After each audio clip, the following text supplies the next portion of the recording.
Hello everyone, आपके अपने YouTube channel science by Niharika में आपका फिर से स्वागत है। हम हमारी क्लास में जो हमारी चैनल पे सीरीज़ चल रही थी मानव शरीर के तंत्र, उस सीरीज़ में हमने पाचन तंत्र को पूरी तरह से कंप्लीट कर लिया था और आज जो हम स्टार्ट करने वाले हैं तंत्रिका तंत्र, तो उसको स्टार्ट करने से पहले मैं कुछ आपसे बात करना चाह रही हूँ कि आप लोग अगर वाकई में इस वीडियो को देख रहे हैं और इस वीडियो को आप बिल्कुल सीरियसली होके देख रहे हैं, तो मेरा आपसे यही कहना है कि पूरी ईमानदारी से इस वीडियो को देखना और इतने अच्छे तरीके से इसको पढ़ना है, क्योंकि मैं यहाँ पूरी बारीकी से आपको ये तंत्रिका तंत्र पढ़ाने वाली हूँ। यानी छोटी छोटी चीज़ें मैं आपको बहुत अच्छे से समझाने वाली हूँ, ताकि आपको फ्यूचर में कभी भी इसको पढ़ने के लिए कहीं और से कुछ ना पढ़ना पड़े। आपको इसी चैनल के माध्यम से, इन्हीं वीडियोज़ के माध्यम से ये तंत्रिका तंत्र का कॉन्सेप्ट बहुत अच्छे से क्लियर हो जाए, ताकि आप इसको अच्छे से अपने माइंड में सेट कर सकें और आपको ये पढ़ा हुआ एक ही बार में याद हो जाए। देन आप कभी भी किसी कम्पिटिटिव एग्ज़ाम में इसको फिर से रिवाइज़ करते हैं तो एक बार देखने से ही आपको सारी चीज़ें फिर से रिवाइज़ हो जाए। तो यही मेरे चैनल का उद्देश्य है कि जो भी पढ़ाया जाए वो बहुत अच्छे तरीके से पढ़ाया जाए, सरल तरीके से पढ़ाया जाए और हर चीज़ का कॉन्सेप्ट क्लियर किया जाए। तो प्लीज़ आप भी सीरियसली मेरे इस वीडियोज़ को देखें और बिल्कुल अच्छे से मैं आपको ये सब सारी चीज़ें समझाने वाली हूँ। ठीक है, तो चलिए आज हम स्टार्ट करने वाले हैं हमारे जो सीरीज़ वाली जो तंत्र वाली जो सीरीज़ चल रही थी, उसमें हमारा हम नेक्स्ट स्टार्ट करने वाले हैं तंत्रिका तंत्र, नर्वस सिस्टम। तो सबसे पहली चीज़ तो कि ये तंत्रिका तंत्र क्या है, नर्वस सिस्टम क्या है, उसके बारे में बताने से पहले मैं आपको ये चीज़ें बता देती हूँ कि नॉर्मली हमारी लाइफ में क्या होता है और उन्हीं चीज़ों से जुड़कर हमारे को ये तंत्रिका तंत्र पढ़ना है। जैसे छोटे छोटे एग्जाम्पल आप छोटी क्लासेस में खुद पढ़ के आए हैं कि जैसे सबसे जो इसका तंत्रिका तंत्र को पढ़ाने से पहले या कोई भी कहीं पे भी तंत्रिका तंत्र को पढ़ाता है तो ये उदाहरण तो ज़रूर देता है कि अगर हमारे हाथ पे पिन चुभ जाए ना, हमारी उंगली में पिन चुभ जाए तो हम तुरंत उस हाथ को हटा लेते हैं, या किसी जलती हुई वस्तु के टच में हमारा हाथ आ जाए तो हम हाथ को तुरंत हटा लेते हैं। तो ये ऐसे उदाहरण हमने हमारे नॉर्मल लाइफ में भी आई जाते हैं, हमारे साथ होता है ऐसा, है ना, कि खाना बनाते बनाते कहीं से जल गया तो अपन हटा देते हैं हाथ, है ना।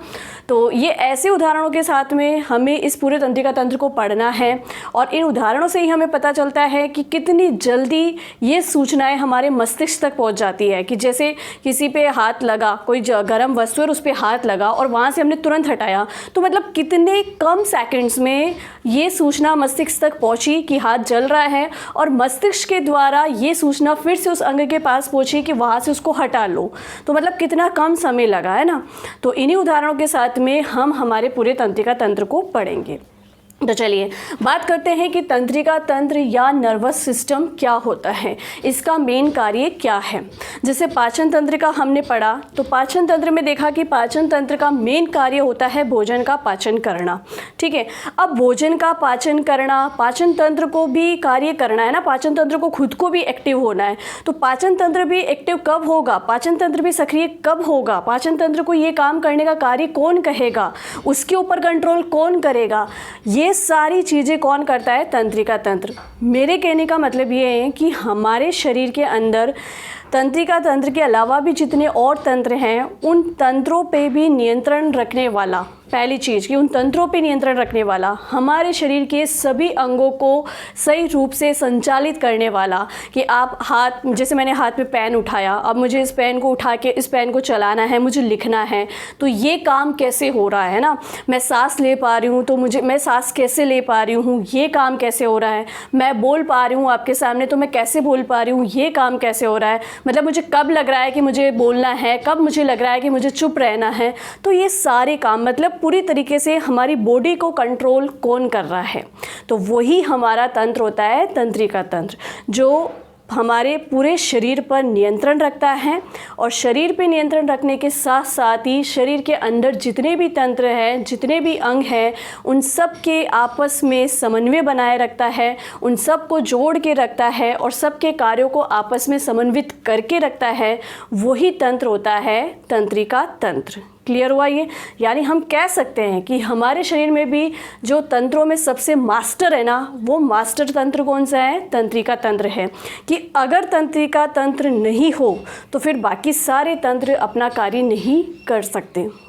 तो क्लियर हुआ। तो सबसे मेन तंत्र कौन सा होता है? तंत्रिका तंत्र। और तंत्रिका तंत्र क्या होता है वो मैंने अपनी भाषा में तो आपको बहुत अच्छे से समझाया, और एक बार देख लेते हैं कि तंत्रिका तंत्र क्या होता है। सजीवों में सभी अंगों के बीच समन्वय स्थापित रखने एवं नियंत्रण का कार्य तंत्रिका तंत्र द्वारा किया जाता है। जैसे मैंने आपको बताया कि अगर हम किसी छोटे बच्चे को भी कहते हैं कि आप दोनों हाथ जोड़ के खड़े हो, तो वो एक साथ दोनों हाथ लाके दोनों हाथ जोड़ के खड़ा होता है। तो ये क्या है? दोनों हाथों के बीच में क्या हुआ? एक समन्वय हुआ, एक नियंत्रण हुआ। ये सूचना उसको किससे दी? मस्तिष्क ने दी, और बच्चे ने वैसा ही काम किया। तो ये कार्य किसके कारण हो रहा है? तंत्रिका तंत्र के कारण। क्लियर हुआ। तो तंत्रिका तंत्र जो हमने फिर से देख लिया है कि अंगों के बीच समन्वय और नियंत्रण बनाए रखता है। अब यहाँ एक चीज़ सबसे इम्पोर्टेंट, कभी कभार बहुत क्वेश्चन, जैसे एसएससी की मैं बात करूँ है ना, एसएससी सीजीएल जो पेपर्स वगैरह होते हैं, वहाँ हम देखें तो कुछ क्वेश्चन ऐसी तरीक़ों के पूछे जाते हैं जो हमें लगता है कि ये कहाँ से आया है। हमने पूरा तंत्रिका तंत्र पढ़ लिया, बट ये क्वेश्चन कहाँ से आया? क्वेश्चन कहीं से नहीं आता है, जहाँ से आपने पढ़े हैं वहीं से क्वेश्चन आते हैं। बट हमारी आदत होती है कि जो चीज़ें हमें सरल तरीके से याद होती है हम उसको याद करते हैं, और जो चीज़ें हमें याद नहीं हो रही हैं उसे हम छोड़ देते हैं, इग्नोर कर देते हैं। और जब उसी पे कोई क्वेश्चन बन के आ जाता है तो वो क्वेश्चन हमें फिर टफ लगता है। ठीक है, तो ऐसा नहीं है। इसीलिए मैं आपको कह रही हूँ कि यहाँ इस चैनल पे हर चीज़ बारीकी से पढ़ाई जाएगी, और आपको ऐसा महसूस होगा कि हमें क्लास में याद हो रहा है। और वैसा ही आपको करना है। जब आप पढ़ने बैठ रहे हो तो अपने माइंड को सेट करके बैठिए कि इस क्लास के लिए मैं अगर 1 घंटा दे रहा हूँ या 1 घंटा दे रही हूँ तो ये क्लास मुझे अभी की अभी याद होनी चाहिए। क्योंकि अगर विद्यार्थी ही अपने समय की कीमत नहीं समझेगा तो फिर वो अपने भविष्य का निर्माण कैसे करेगा, ये विद्यार्थी के खुद के हाथ में है। तो चलिए कि अब जो इसके लिए मैं मेन बात बताने वाली थी कि तंत्रिका, मनुष्य का तंत्रिका तंत्र बाह्य चर्म एक्टोडर्म नामक भ्रूणीय जनन स्तर से विकसित होता है। जब भ्रूण का निर्माण होता है तो भ्रूण की जो सबसे बाह्य चर्म होती है जिसे कहते हैं एक्टोडर्म, है ना। 3 चरण होते हैं, जैसे कि है ना बाह्य चर्म हो गई, मध्य चर्म हो गई, आंतरिक चर्म हो गई, है ना। तो बात करते हैं कि जो ये तंत्रिका तंत्र है उसका निर्माण किससे हुआ है। तो ये मोस्ट इंपॉर्टेंट क्वेश्चन है, ये एसएससी सीजीएल में कहीं पूछा गया है। तो ये क्वेश्चन हमें ध्यान रखना है कि तंत्रिका तंत्र का स्वयं का निर्माण भ्रूण के बाह्य चर्म यानी एक्टोडर्म से होता है। क्लियर हुआ यहाँ पे। चलिए अब बात करते हैं कि ये जो तंत्रिका तंत्र है, इस तंत्रिका तंत्र में ये जैसे हमने पाचन तंत्र पढ़ा, तो पाचन तंत्र के हमने अलग अलग भाग पढ़े थे, है ना, कि पाचन तंत्र में क्या क्या शामिल है। जैसे आहार नाल शामिल है, पाचक ग्रंथियाँ शामिल है, वो सब आपस में मिलकर इस काम को, भोजन के पाचन के कार्य को संपन्न करें। तो वैसे ही तंत्रिका तंत्र में हमें बहुत से अंगों के बारे में पढ़ना है और बहुत से अंगों को जोड़ते हुए पढ़ना है कि कौन सा अंग क्या कार्य करते हैं। बट अगर हम बात करें कि इस तंत्रिका तंत्र की बेसिक यूनिट क्या है, कि अगर वो नहीं होती तो ये तंत्रिका तंत्र चल ही नहीं सकता है। जैसे हमने जब कोशिका वाला चैप्टर स्टार्ट किया तो हमने कहा कि किसी भी जीव के शरीर की सबसे छोटी इकाई और सबसे महत्वपूर्ण इकाई होती है कोशिका। अगर कोशिका नहीं होती तो शरीर का निर्माण नहीं होता, ये हमने पढ़ा है। तो वैसे ही हम बात करें कि तंत्रिका तंत्र खुद किससे निर्मित हुआ है, तो तंत्रिका तंत्र की सबसे जो बेसिक यूनिट होती है वो होती है तंत्रिका कोशिका, जिसे कहते हैं न्यूरॉन। क्या कहते हैं? न्यूरॉन। तो हम देखते हैं अब आगे कि तंत्रिका तंत्र पढ़ते हैं तो उसमें सबसे पहले हमें पढ़ना है तंत्रिका कोशिका के बारे में, कि तंत्रिका कोशिका क्या है, वो कैसे कार्य करती है। क्योंकि मानव के मस्तिष्क से जो भी सूचना पहुंच रही है ना, वो तंत्रिका कोशिका के द्वारा ही पहुंच रही है। यूँ समझ लो कि आपके पैर में कहीं पे कोई कील चुभ गई या कोई कांटा चुभ गया, आप तुरंत ये सूचना कि भाई कांटा चुभ गया, ये तुरंत, अब पैर तो नीचे है लेकिन ये सूचना पूरे मस्तिष्क तक फटाफट पहुंच जाती है ना। तो ये कितनी जल्दी पहुंची है ना, वो कार्य कौन कर रहा है? तंत्रिका तंत्र कार्य कर रहा है। लेकिन उस सूचना को मस्तिष्क तक पहुंचा कौन रहा है? तो उस सूचना को मस्तिष्क तक पहुंचाती है हमारी तंत्रिका कोशिकाएं। ठीक है, तो अब जानते हैं जो सबसे महत्वपूर्ण है कि तंत्रिका कोशिका क्या है, जिसे हम कहते हैं न्यूरॉन, वो क्या है। तो बात करते हैं तंत्रिका कोशिका। तो हमारे शरीर में सबसे पहले तो इनकी संख्या जो है वो करोड़ों में होती है। ठीक है, ये बात आप ध्यान रखना कि मानव के शरीर में तंत्रिका कोशिकाओं की संख्या क्या है, तो तंत्रिका कोशिका करोड़ों की संख्या में है। अब करोड़ों की संख्या में है, इसका मतलब ये हमारे शरीर में कितने छोटे छोटे साइज़ में होगी, ये आप अच्छे से समझ सकते हैं। इसकी संख्या के आधार पर आप अपना आइडिया लगा सकते हैं कि हमारे शरीर में अगर देखा जाए तो बहुत छोटे छोटे रूप में ये तंत्रिका कोशिकाएँ होती हैं और पूरे शरीर में फैली रहती हैं। ठीक है, और फिर भी उसके बाद में हमें एक चीज़ और ध्यान रखनी है, जो हमने कोशिका वाले चैप्टर में भी पढ़ा पढ़ा है और यहाँ पे भी हम पढ़ लेंगे। हम बात कर रहे हैं तंत्रिका कोशिका यानी कि न्यूरॉन।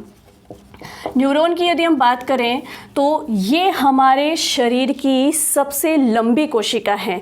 जब हमने कोशिका वाला चैप्टर पढ़ा तो मैंने आपको सारी कोशिकाओं के बारे में बताया था कि सबसे छोटी कोशिका कौन सी है, सबसे बड़ी कोशिका कौन सी है और सबसे लंबी कोशिका कौन सी है।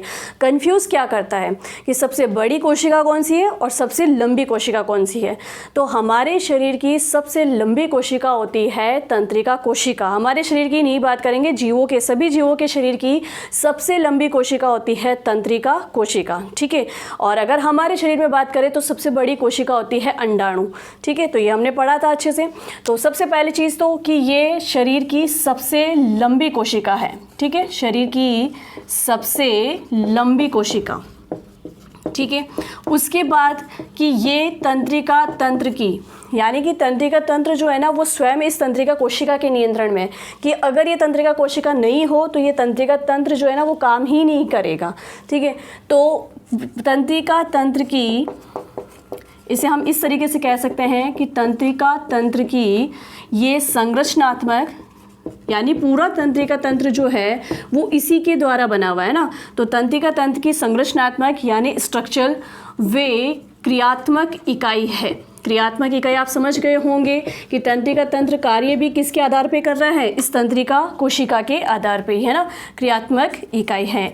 यानी जो हमारी न्यूरॉन है वो किसी भी नर्वस सिस्टम की फंक्शनल वे स्ट्रक्चरल यूनिट है, यानी संरचनात्मक वे क्रियात्मक इकाई है। चलिए ये बात ध्यान कर ली। फिर इसकी तीसरी सबसे इम्पोर्टेंट बात कि मानव के शरीर की ऐसी कोशिका है जिसके अंदर विभाजन नहीं पाया जाता है, जिसके अंदर कोशिका विभाजन नहीं होता है, मतलब सेल डिवीज़न नहीं होता है। यानी कि जीवन में जब ये एक बार बन जाती है तो उसके बाद ये पुनः नहीं बनती है।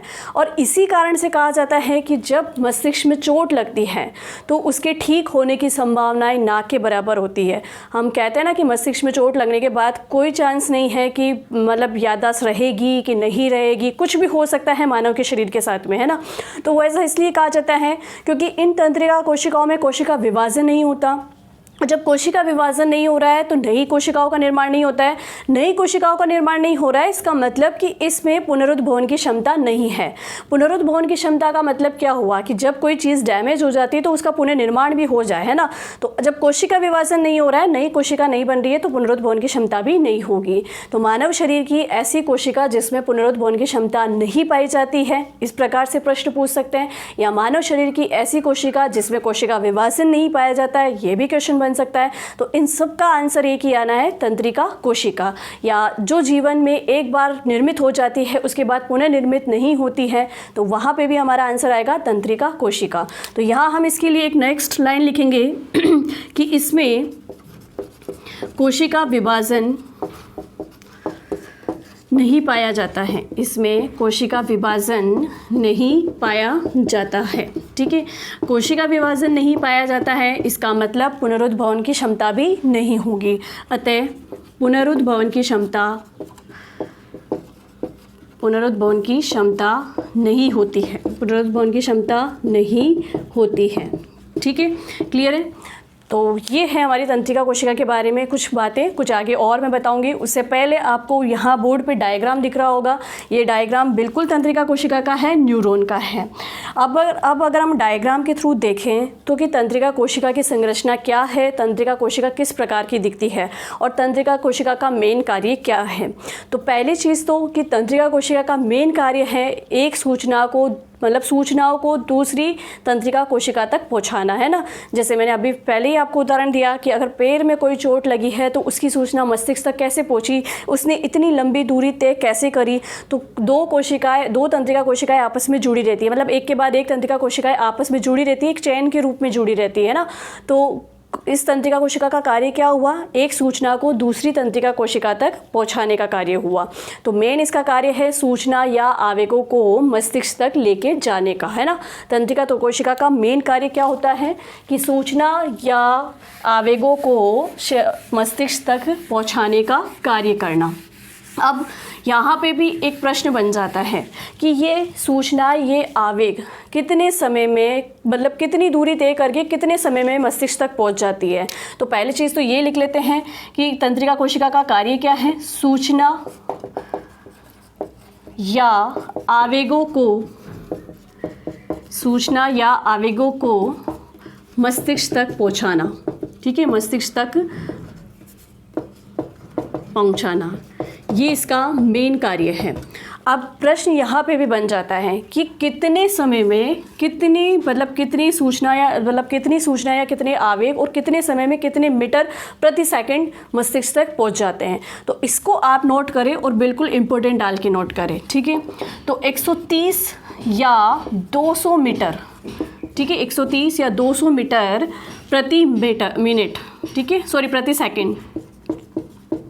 प्रति सेकंड आवेग संचरित किए जाते हैं। संचरित का मतलब आप समझ रहे होंगे कि मस्तिष्क तक पहुंचाए जाते हैं। ठीक है, तो ये बात आपको समझ में आई कि 130 से 200 मीटर प्रति सेकंड, इतनी स्पीड से इतने कम समय में ये सूचना या आवेगों को हमारे शरीर के मस्तिष्क तक पहुंचा देती है और मस्तिष्क फिर पुनः उस पे ऊपर क्रिया करता है और तुरंत वहीं से वापस वो सूचनाएं उस अंग तक पहुंच जाती है कि मस्तिष्क जिस प्रकार से ऑर्डर देता है हमारा अंग वैसे ही काम करता है। जैसे हाथ पे चोट लगी है और हाथ को वहाँ से हटाओ, तो मस्तिष्क ने ऑर्डर दिया कि हाथ को वहाँ से हटा दो। तो क्लियर हुआ? तो ये बात भी आपको समझ में आ गई होगी इसका मेन कार्य क्या है और किस प्रकार से ये कार्य करती है। फिर अब हम बात करते हैं तंत्रिका कोशिका की संरचना के बारे में। तो इस तंत्रिका कोशिका के मेन 3 भाग होते हैं जो आपको डायग्राम में पहले मैं समझा देती हूँ और उसके बाद हम उसके छोटे छोटे एक एक भागों के बारे में समझेंगे।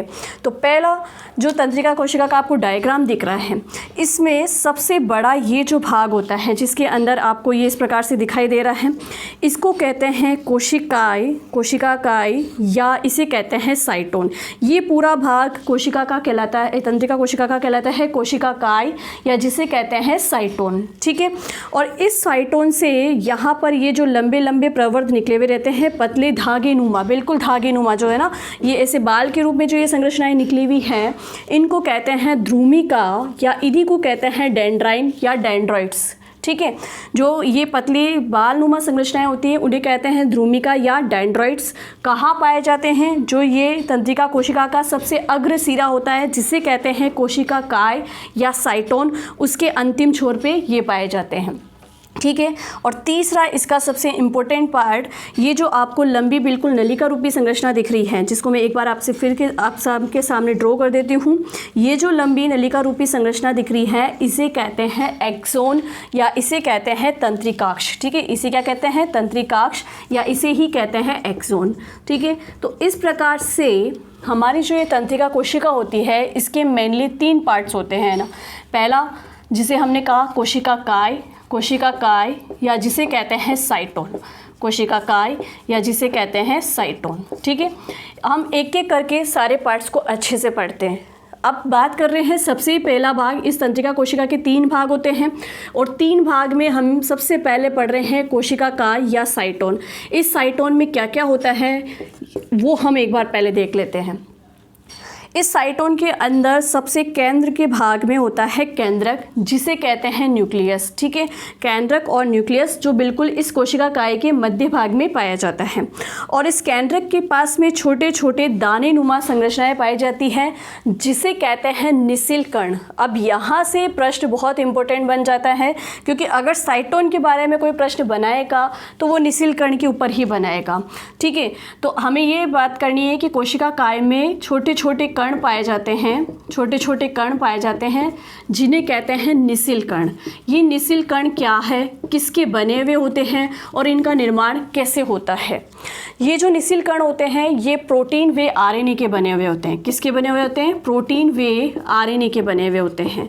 और इनका निर्माण कौन करता है? तो इनका निर्माण करती है अंत्यप्रदेवी जालिका। कौन करती है? अंत्यप्रदेवी जालिका। जो और अंत्यप्रदेवी जालिका में भी कौन सी वाली जो हमने पढ़ी है? खुरदरी अंत्यप्रदेवी जालिका यानी कि रफ एंडोप्लाज्मिक रेटिक्यूलम, जिसे कहते हैं RER, रफ एंडोप्लाज्मिक रेटिक्यूलम यानी कि खुरदरी अंत्यप्रदेवी जालिका। खुरदरी अंत्यप्रदेवी जालिका के द्वारा ही निसिल कणों का निर्माण होता है जो कि प्रोटीन व आरएनए के बने हुए होते हैं। ठीक है, कहाँ उपस्थित होते हैं? कोशिका काय के अंदर। तो एक बार आप पहले इस डायग्राम के साथ में इसका स्क्रीनशॉट ले लीजिए, फिर आगे हम और बात करते हैं इसके बारे में।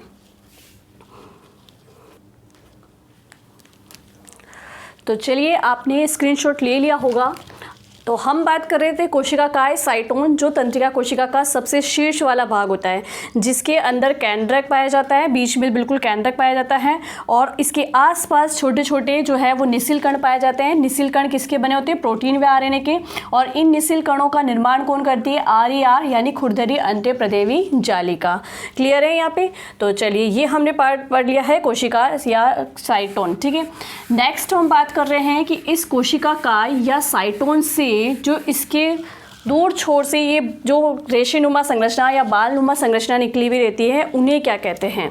तो उन्हें कहते हैं डेंड्रॉइन। क्या कहते हैं? डेंड्रॉइन, या जिसे कह सकते हैं ध्रुमिका। ठीक है, तो नेक्स्ट पार्ट है इसका ध्रुमिका, या जिसे कहते हैं डेंड्राइन। ठीक है, या इन्हीं को कहते हैं डेंड्रॉइड्स। ठीक है, अब इनका क्या कार्य होता है वो हमें समझना है। देखिए कि जो ये तंत्रिका कोशिका है, इसका जो अंतिम सिरा आपको दिखाई दे रहा है, इसी से आगे नेक्स्ट अगली वाली तंत्रिका कोशिका यहाँ से जुड़ी हुई रहती है। और इस कोशिका के द्वारा, मतलब इस तंत्रिका कोशिका के द्वारा जो सूचनाएं आगे अगली तंत्रिका कोशिकाओं को भेजी जाएगी, वो यहाँ तक पहुँचेगी। पहले इसके अंतिम सिरे तक, मतलब पहली तंत्रिका कोशिका के अंतिम सिरे तक ये सूचनाएं आती हैं, और फिर यहाँ पर होती है एक सिनेप्सिस की क्रिया। उसके द्वारा वो सूचनाएं दूसरी अगली तंत्रिका कोशिका तक पहुँचती है। तो दूसरी अगली तंत्रिका कोशिका को अगर आप देखेंगे तो जैसे ये दो कोशिकाओं को मैंने आपस में जोड़ा है ना, तो इस वाली तंत्रिका कोशिका के ये डेंड्रॉइड्स जो होते हैं वो इस पहली वाली तंत्रिका कोशिका के अंतिम सिरे से जुड़े रहते हैं। तो यहाँ पर आपको डायग्राम के थ्रू समझ में आ गया होगा कि डेंड्रॉइड्स का मेन काम क्या होता है। डेंड्रॉइड्स का मेन काम होता है कि सूचना को पहली तंत्रिका कोशिका के अंतिम सिरे से रिसीव करना। ठीक है, जब ये डेंड्रॉइड्स यहाँ से इस पहली वाली तंत्रिका कोशिका के अंतिम सिरे से सूचनाओं को रिसीव कर लेंगे, तभी वो उसको साइटोन यानी कि कोशिका काय में डालेंगे। ठीक है, तो डेंड्रॉइड्स का मेन कार्य क्या हुआ? सूचना को दूसरी तंत्रिका कोशिका के साइटोन या कोशिका काय तक पहुंचाने का कार्य हुआ। क्लियर है यहाँ पे? तो हम इसका कार्य लिख लेते हैं कि साइटोन से रेशेनुमा संरचना निकली हुई होती है, जिन्हें डेंड्रॉइड्स कहते हैं या जिन्हें ध्रुमिका कहते हैं। ठीक है, जिन्हें ध्रुमिका या डेंड्रॉइड्स कहते हैं। इनके द्वारा एक तंत्रिका कोशिका से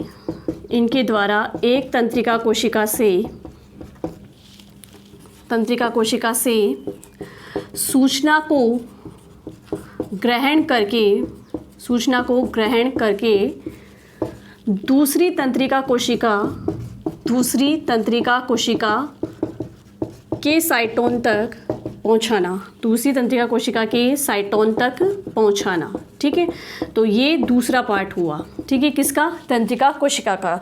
पहला कौन सा था तंत्रिका कोशिका का? कोशिका काय, जिसे कह रहे थे हम साइटोन। ठीक है, और दूसरा हमने देख लिया है जिसको हम कहेंगे ध्रुविका या डेंड्रॉइड्स। ठीक है, अब नेक्स्ट बात करते हैं कि ये दो पार्ट तो हमने देख लिया। एक तो हमने देख लिया साइटोन, जो इतना बड़ा भाग है जिसके अंदर केंद्रक होता है, निसिल कण पाए जाते हैं, और इसके अंतिम छोर से ये ध्रुविका या डेंड्रॉइड्स निकले रहते हैं।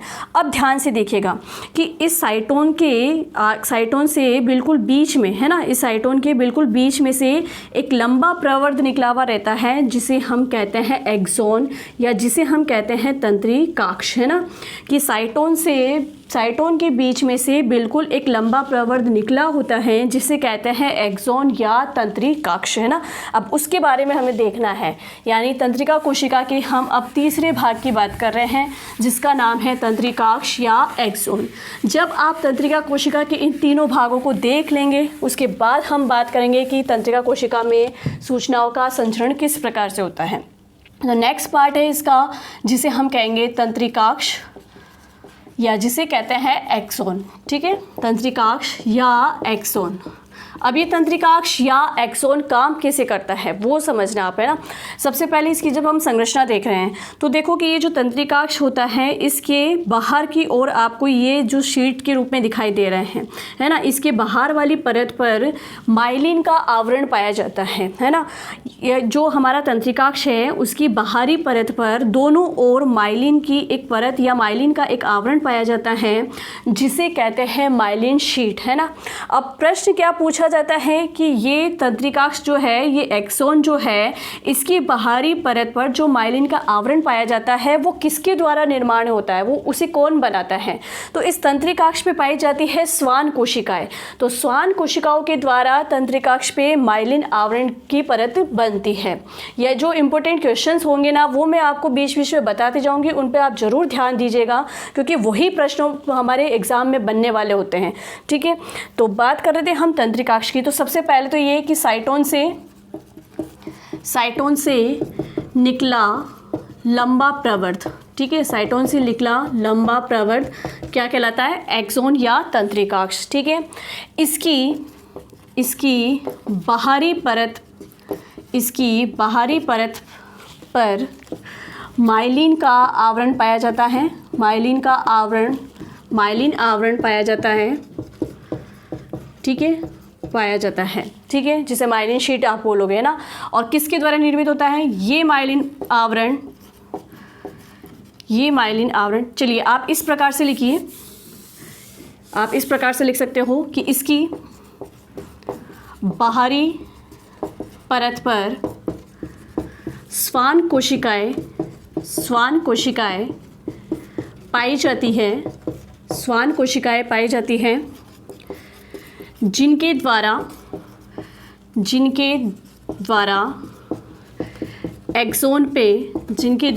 एक्सोन पर माइलिन का आवरण निर्मित किया जाता है, ठीक है, माइलिन का आवरण निर्मित किया जाता है।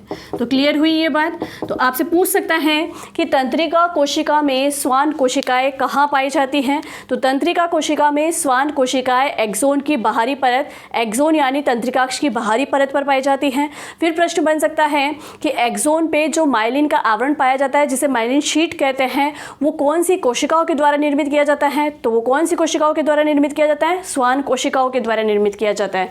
चलिए अब उसके बाद में एक और इम्पोर्टेंट बात कि आप जब डायग्राम को देख रहे हो तो देखो कि इस माइलिन शीट और इन श्वान कोशिकाओं के बीच बीच में यहाँ पर कुछ खाली स्थान भी दिख रहा होगा आपको, दिख रहा है ना।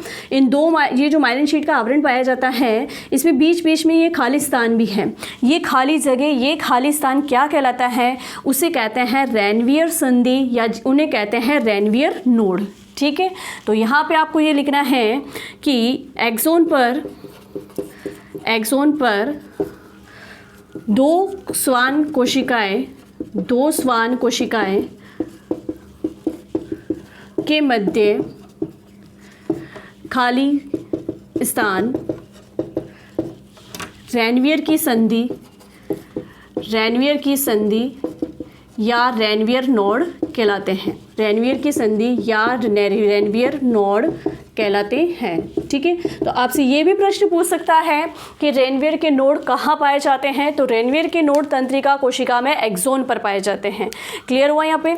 तो चलिए हमने तंत्रिका कोशिका के तीनों पार्ट्स देख लिए हैं। अब हम समझते हैं कि तंत्रिका कोशिका काम कैसे करती है। तो पहली एक चीज़ कि मैं आपको फिर से 2 मिनट का रिवाइज करवा देती हूँ। तंत्रिका कोशिका मानव शरीर की सबसे लंबी कोशिका होती है। इसमें पुनरुद्भवन की क्षमता नहीं पाई जाती है। इसका निर्माण जीवन काल में सिर्फ एक बार होता है, पुनः इसका निर्माण नहीं हो सकता है। किसी भी प्रकार से ये क्षतिग्रस्त हो जाए तो पुनः इसका निर्माण नहीं हो सकता है। मानव के शरीर में ये करोड़ों की संख्या में होती है। इसका मेन कार्य है सूचना या आवेगों को संचरित करना, एक तंत्रिका कोशिका से दूसरी तंत्रिका कोशिका तक सूचना को प्रसारित करना और सभी तंत्रिका कोशिकाओं के द्वारा सूचनाओं को मस्तिष्क तक पहुंचाना। और ये कार्य कैसे करती है, 130 से लेके 200 मीटर, है ना, 130 से लेके 200 मीटर। आप एक छोटा सा करेक्शन कर लेना, हो सकता है मैंने स्टार्टिंग में 130 या 200 लिख दिया हो, तो आप वहाँ पर थोड़ा सा करेक्शन कर लेना। 130 से 200 मीटर प्रति सेकंड की चाल से ये सूचना या आवेगों को मस्तिष्क तक पहुंचाती हैं। क्लियर है यहाँ पे। और उसके बाद हमने बात कर ली थी इसके 3 भागों के नाम मैं फिर से एक बार इधर लिख देती हूँ। कोशिकाकाय जिसे कहते हैं साइटोन, है ना, कोशिकाकाय साइटोन। अब ये कार्य कैसे करेंगे वो हमें देखना है ना, कोशिकाकाय या साइटोन। ठीक है, यहाँ पर जो मेन प्रश्न बनता है वो मैंने बता दिया कि इसका मेन प्रश्न बनता है निसिल कण के ऊपर। 100% निसिल कण के ऊपर ये पूछा जाता है कि निसिल कण तंत्रिका कोशिका के किस भाग में पाए जाते हैं, तो कोशिकाकाय साइटोन में पाए जाते हैं। किससे निर्मित होते हैं, आरएनए व प्रोटीन से निर्मित होते हैं। खुरदरी अंत्यप्रदेवी जालिका उसका निर्माण करती है।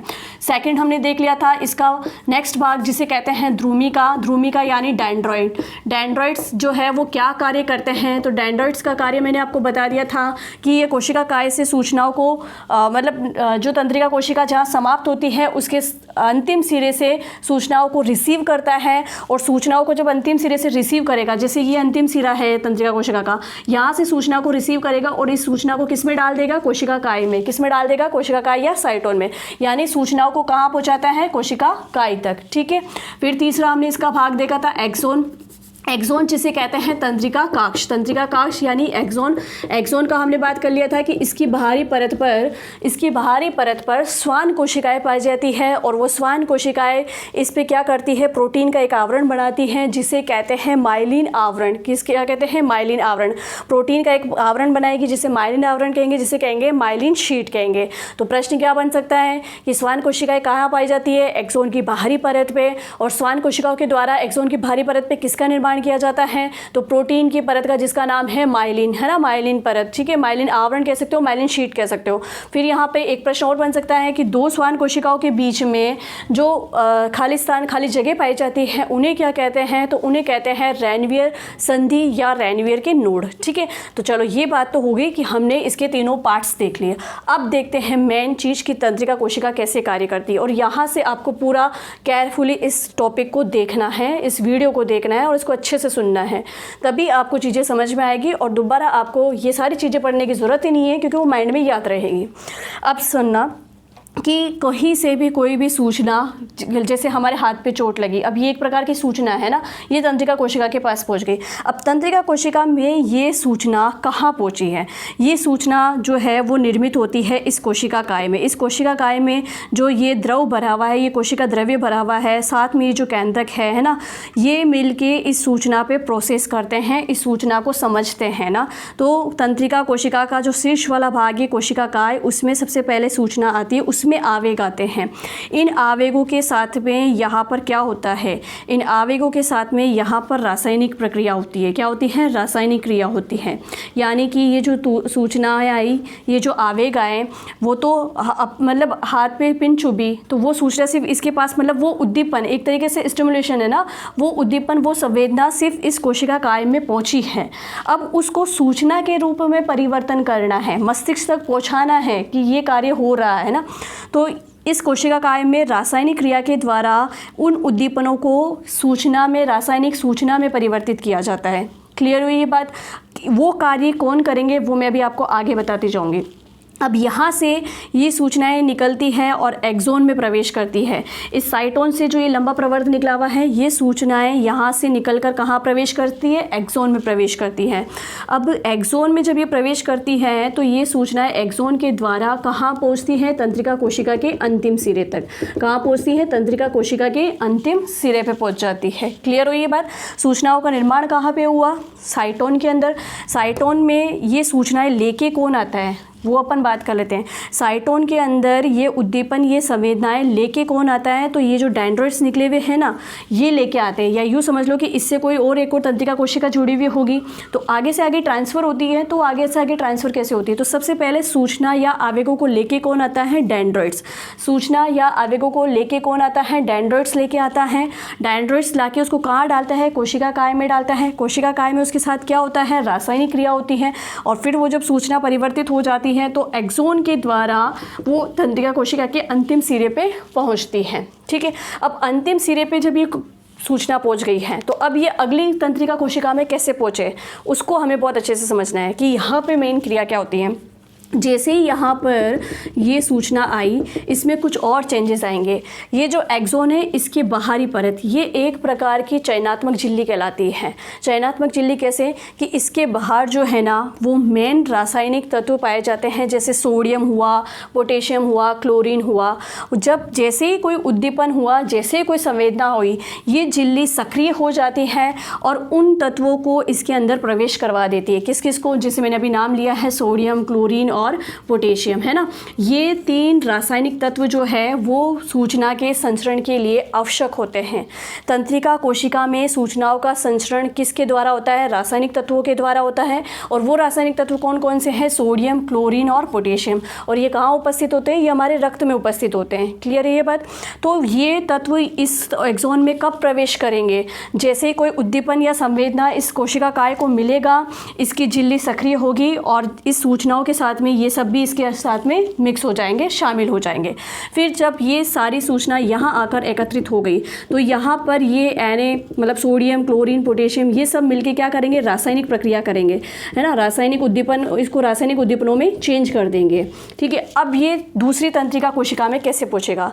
इसके अंतिम सिरों पर आप देखो कि ये छोटे छोटे जो बिल्कुल छोटी छोटी गोलियों के समान संरचनाएं दिखाई दे रही है, इन्हें कहते हैं सिनेप्सिस पुट्टिकाएं। इन्हें क्या कहते हैं? सिनेप्सिस पुट्टिकाएं। अब ये सिनेप्सिस पुट्टिका क्या है? तो सबसे पहले तो हमें ये देखना है कि सिनेप्सिस क्या होता है। सिनेप्सिस किसे कहते हैं? 2 तंत्रिका कोशिकाओं के मध्य जिस जगह सूचनाओं का आदान प्रदान होता है, ध्यान से सुनना, ये 2 तंत्रिका कोशिकाओं के मध्य जिस जगह पे सूचनाओं का आदान प्रदान होता है, वो जगह, वो संधि स्थल कहलाता है सिनेप्स। क्या कहलाता है? सिनेप्स। वो तो कहलाएगा सिनेप्स। ठीक है। और आदान प्रदान की क्रिया क्या कहलाएगी? सिनेप्सिस। ठीक है।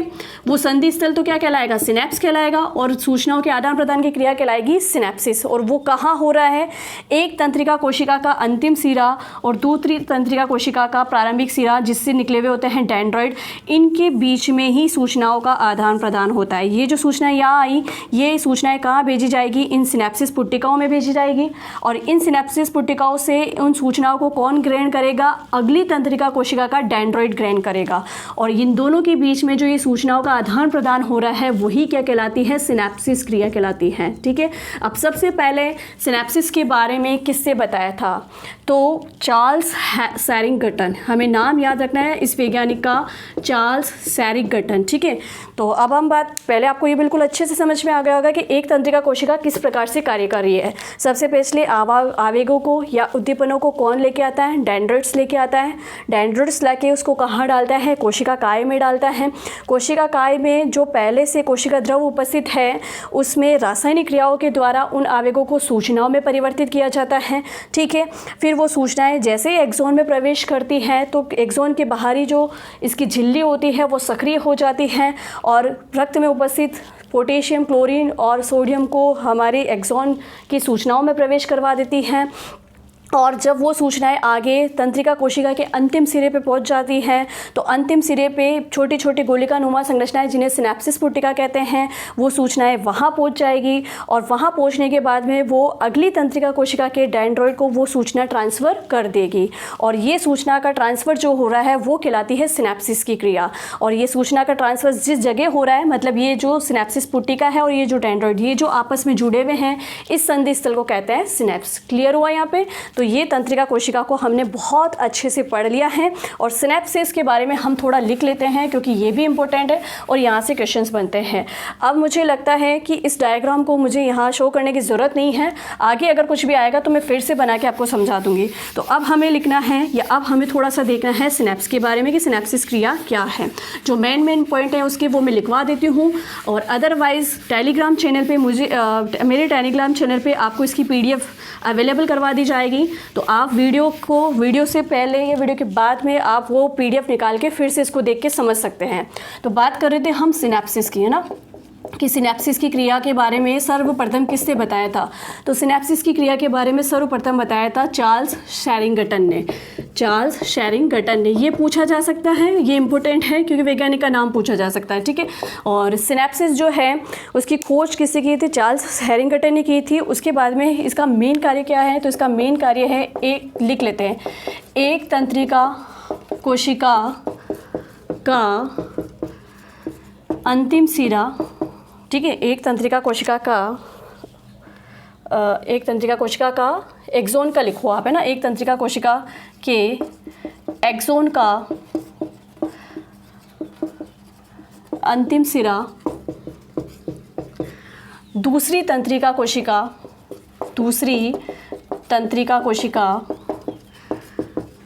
के डेंड्राइट से जुड़ा होता है। इस संधि स्थल को सिनेप्स कहते हैं। ठीक है, इस संधि स्थल को सिनेप्स कहते हैं। और आवेगों का संचरण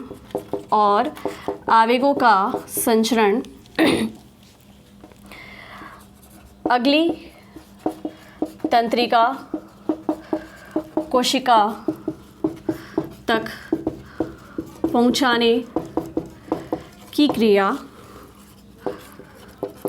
सिनेप्सिस कहलाती है। चलिए, ये बात हो गई सिनेप्सिस के बारे में। अब ऐसे तो जो हमारे सिनेप्सिस होते हैं ये भी दो प्रकार के होते हैं, एक होते हैं रासायनिक सिनेप्सिस और एक होते हैं विद्युत सिनेप्सिस। उनके बारे में हम ज़्यादा डिटेल में यहाँ नहीं पढ़ेंगे, बट फिर भी हमारी नॉलेज में होना चाहिए, है ना। सिनेप्सिस भी दो प्रकार की होती है, एक तो रासायनिक और एक विद्युत। जो रासायनिक सिनेप्सिस होते हैं उसके अंदर दो प्रकार के मतलब वो पाए जाते हैं रासायनिक पदार्थ, जिसको हम बोलते हैं न्यूरोट्रांसमीटर्स। एक होते हैं न्यूरोट्रांसमीटर्स और एक होते हैं न्यूरो इनहिबिटर्स, है ना। थोड़ा सा इनके बारे में जरूर हम देख लेते हैं ना, कि जो सिनेप्सिस होते हैं वो कितने प्रकार के होते हैं। वो मैं आपको छोटी सी चीज़ें बता देती हूँ। ये हमने लिख लिया था। अब इसके बाद देखो कि सिनेप्सिस में ये सूचनाएं पहुँचाने का कार्य कौन करते हैं ना, तो न्यूरोट्रांसमीटर्स और न्यूरो इनहिबिटर्स, ये हार्मोन्स होते हैं ना। न्यूरोट्रांसमीटर और न्यूरो इनहिबिटर्स, ठीक है, न्यूरो न्यूरोट्रांसमीटर्स और न्यूरो इनहिबिटर्स, ठीक है, ये कुछ रासायनिक हार्मोन्स होते हैं। इनके द्वारा ही सूचनाओं को आगे अगली कोशिकाओं तक पहुंचाया जाता है। अब इसमें ऐसा क्या होता है कि न्यूरोट्रांसमीटर कौन से हैं? न्यूरोट्रांसमीटर तो वो रासायनिक हार्मोन होंगे जो तंत्रिका या सूचना या आवेगों की गति को बढ़ा देते हैं, ठीक है, जैसे एसिटिलिन हुआ, ठीक है ना। और न्यूरो इनहिबिटर्स वो होते हैं जो सूचना या आवेगों की गति को धीमा कर देते हैं, ना। तो जैसे उसमें हम बात करेंगे गाबा का मतलब हुआ गामा एमिनो। चलो आप इसको तो बस इतना ही समझ लो, ज़्यादा डिटेल में हम नहीं जाना है हमें। न्यूरोट्रांसमीटर ऐसे हार्मोन जो सूचनाएं आवेग की गति को बढ़ा देंगे, और न्यूरो इनहिबिटर्स वो होंगे जो सूचनाएं आवेगों की गति को घटा देंगे। तो चलिए, ये सिनेप्सिस की क्रिया हमने देख ली। अब बात करते हैं तंत्रिका कोशिका के प्रकार, है ना। तंत्रिका कोशिका का मेन कार्य क्या है? सूचनाओं के आदान प्रदान का कार्य था। तो अब उसके आधार पे और उसकी उत्पत्ति के आधार पे ये तंत्रिका कोशिकाएं कितने कितने प्रकार की होती है। पहले मैं बात कर रही हूँ तंत्रिका कोशिका के, जो ये तंत्रिका कोशिका है उसकी उत्पत्ति के आधार पे यदि हम बात करें तो ये तीन प्रकार की होती हैं। उत्पत्ति के आधार पे ये एक ध्रुवीय होती है, ठीक है, द्विध्रुवीय होती है और बहुध्रुवीय होती है, ठीक है।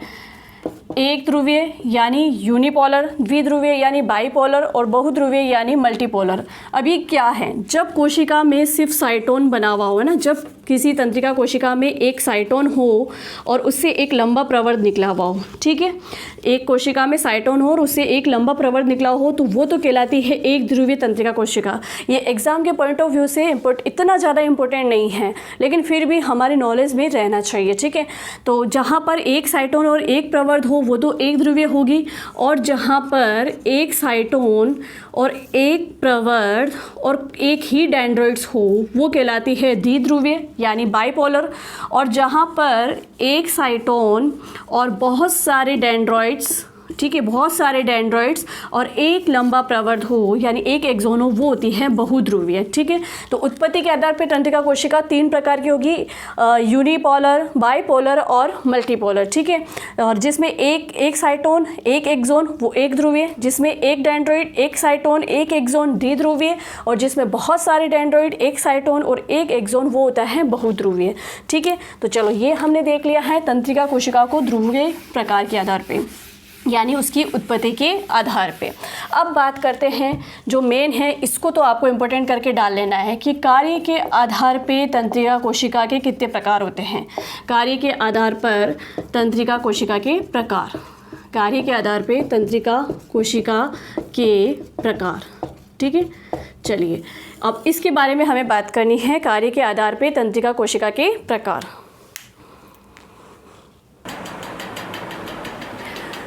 तो अब हमें बात करनी है कि तंत्रिका कोशिका के कार्य के आधार पे तंत्रिका कोशिका के कितने प्रकार होते हैं ना। उत्पत्ति के आधार पे इतनी इम्पोर्टेंट नहीं है, लेकिन कार्य के आधार पे बहुत इम्पोर्टेंट है ना, तो वो हमें ध्यान रखनी है। तो तंत्रिका कोशिका के प्रकार में अगर हम देखें कि कार्य के आधार पे, तो कार्य के आधार पे ये होती है 3 प्रकार की कोशिकाएं। 3 प्रकार की कोशिका में सबसे पहले होती है संवेदी, जिसे कहते हैं अभिवाही तंत्रिका या जिसे कहते हैं सेंसरी न्यूरॉन्स। ठीक है, संवेदी, अभिवाही तंत्रिका या जिसे कहते हैं सेंसरी न्यूरॉन्स। ये तंत्रिकाएं कैसे कार्य करती है? ये उद्दीपनों को अंगों से मस्तिष्क तथा मेरुरज्जु तक लेके जाती हैं। वही चीज़ जैसे मैंने एक एग्जांपल बताया कि आप आपके हाथ पे अगर कोई पिन चुबा रहा है ना, तो पिन का चुभन, ये सूचना इस हाथ से मस्तिष्क तक कौन लेके जा रही है, वो कहलाती है संवेदी या अभिवाही तंत्रिका। यानी शरीर के अंगों से सूचना को मस्तिष्क तक या मेरुरज्जु तक पहुँचाने वाली तो कहलाती है संवेदी या अभिवाही तंत्रिका या सेंसरी न्यूरॉन्स। ठीक है, नेक्स्ट होती है प्रेरक या अपवाही तंत्रिका या जिसे कहते हैं चालक तंत्रिका, जिसे कहते हैं मोटर न्यूरॉन्स। ये वो तंत्रिका होती हैं जो वापस सूचनाओं को, जो सूचना मस्तिष्क तक पहुंचाई गई उस सूचना को मस्तिष्क से वापस अंगों तक लेके जाना है ना, तो वो सूचना मतलब मस्तिष्क से अंगों तक सूचना को पहुंचाने का कार्य करती है प्रेरक या अपवाही तंत्रिका यानी चालक तंत्रिका, मोटर न्यूरॉन्स। इसको आप इस डायग्राम के थ्रू भी समझ लो एक बार कि जैसे ये हाथ है और इस हाथ पे मैंने पेन चुभाई है ना, तो इस पे जो पेन चुभाई, अब ये जो लाल पेन से मैंने ड्रॉ करी है, ये आपकी है संवेदी तंत्रिकाएँ, संवेदी है ना तंत्रिका कोशिका, जो मतलब सूचना को अंगों से मस्तिष्क और मेरुरज्जु तक लेके जा रही है ना। ये संवेदी तंत्रिका कोशिकाएं हैं जो सूचना को मस्तिष्क से मतलब अंगों से मस्तिष्क तक लेके जाती हैं। उसके बाद देखो मैंने ब्लू पेन से जिसे ड्रॉ करा है ना, ब्लू पेन से जो ड्रॉ करी हुई है वो है आपकी प्रेरक तंत्रिका कोशिका, जो सूचना को मस्तिष्क या अंगों से वापस जो सूचना को मस्तिष्क या मेरुरज्जु से वापस अंगों तक लेके आ रही है। क्लियर हुई? तो इस प्रकार की ये हमारी कार्य के आधार पर तंत्रिका कोशिका होती है। एक वो कोशिका जो सूचना को अंगों से मस्तिष्क तक लेके जाएगी और एक वो कोशिका जो सूचना को मस्तिष्क से वापस अंगों तक लेके आएगी, है ना। यानी एक सूचना को ले जाने का कार्य कर रही है और एक वापस लाने का कार्य कर रही है। उसके बाद में इसका तीसरा प्रकार है मिश्रित तंत्रिका, जिसे कहते हैं मिक्स्ड न्यूरॉन्स। ये क्या कार्य करेगी? ये उद्दीपनों को मस्तिष्क तक लाने व ले जाने का कार्य, यानी दोनों कार्य एक साथ कर रही है। मतलब तंत्रिका तो एक ही है, तंत्रिका कोशिका तो ये एक ही है, लेकिन ये कार्य दोनों एक साथ, दोनों कार्य ये खुद ही कर रही है ना। मतलब एक ही तंत्रिका कोशिका दोनों कार्य कर रही है, सूचना को अंगों से मस्तिष्क तक लेके जा रही है और वही तंत्रिका कोशिका वापस मस्तिष्क से सूचना को अंगों तक लेके आ रही है। ये दोनों तो अलग अलग कार्य कर रही थी, बट ये दोनों कार्यों को एक साथ एक ही खुद ही कर रही है, तो वो कहलाती है मिश्रित तंत्रिका। और हमारे मानव के शरीर में, मानव मस्तिष्क में ये तीनों प्रकार की तंत्रिका कोशिकाएं पाई जाती हैं।